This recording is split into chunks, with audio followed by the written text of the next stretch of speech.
বিষয়ে আরো খবর জানতে আগারগাঁও নির্বাচন ভবন থেকে আমাদের সঙ্গে সরাসরি যুক্ত হচ্ছেন আশরাফুল আলম আকাশ। আকাশ, আমরা খবরে জানাচ্ছিলাম যে 50টি আপিল নিষ্পত্তি হয়েছে, বাকি আর কোনো মানে আপিল নিষ্পত্তি হয়েছে কিনা?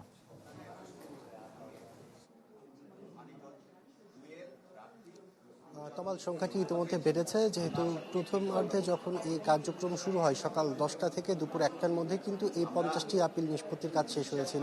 এরপর 1 ঘন্টা বিরতি দিয়ে 2টার বাজে কিন্তু আবার দ্বিতীয় ধাপের কার্যক্রম শুরু করা হয়, যেখানে এখন পর্যন্ত সর্বমোট 75টি আপিল নিষ্পত্তির কার্যক্রম হয়েছে, যেখানের মধ্যে 62টি মঞ্জুর করা হয়েছে। রোগ জীবাণু সব জায়গায়, সারাদিন সাবধানে। বাচ্চারা সারাদিন প্রমিস রাখবে অসম্ভব, এজন্যই ডেটলের নতুন প্রমিস জীবাণুর বিরুদ্ধে 12 ঘন্টার সুরক্ষা বলয় ডেটল। আর 10টি কিন্তু আমরা দেখেছি নামঞ্জুর করে দেওয়া হয়েছে, এছাড়া 3টি অপেক্ষমান রাখা হয়েছে। আর এখন পর্যন্ত এই কার্যক্রম চলছে, যেহেতু আজকে পঞ্চম দিন। গত 4 দিন আমরা দেখেছি 204 জনের কিন্তু আপিল শুনানিতে মঞ্জুর হয়েছে, মানে যাদের মঞ্জুর করা হয়েছে তাদের যে মনোনয়নকে বৈধ করা হয়েছে। এই প্রক্রিয়া এখন পর্যন্ত চলমান রয়েছে। 5টার মধ্যে আশা করি আজকে যে 100টি আপিল শুনানি হওয়ার কথা সবগুলো মিলে সে 100টি আপিল শুনানি হবে।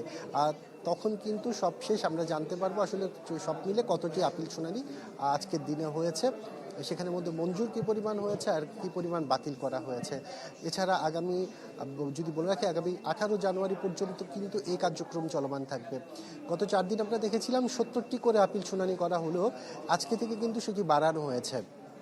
আজকে থেকে আমরা দেখছি সকাল 2 থেকে কিন্তু 50-100টি করে কিন্তু দৈনিক এখন করে এই আপিল শুনানিগুলো করা হচ্ছে, যেটি আগামীকালকে এই 100টি আপিল শুনানি কিন্তু তালিকার মধ্যে রাখা হয়েছে। এখন আসলে সবশেষ মিলে 18 জানুয়ারি পর্যন্ত আমরা দেখেছিলাম যে এই কার্যক্রম যখন চলবে 645 জন কিন্তু এই 723 জনের বাতিলের বিরুদ্ধে আপিল শুনানিতে আবেদন করেছিলেন। তমাল। আকাশ, আপনাকে ধন্যবাদ। রাজধানীর আগারগাঁও নির্বাচন ভবন থেকে যুক্ত হয়েছিলেন আশরাফুল আলম আকাশ।